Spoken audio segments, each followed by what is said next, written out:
Guys, in this tutorial I'm going to show you the ways to access your Metro Bank account on multiple devices.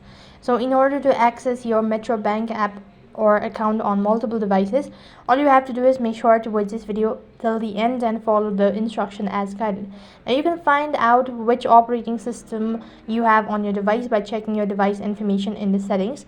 You can have the app up to the 3 mobile phone. If you reach the maximum limit, you can call or contact the customer support team.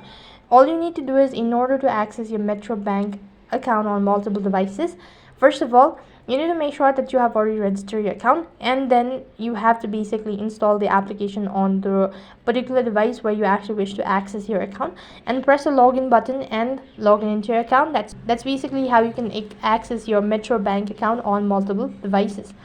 That is all for this video. I hope the video was helpful. Make sure to like, share and subscribe to our channel.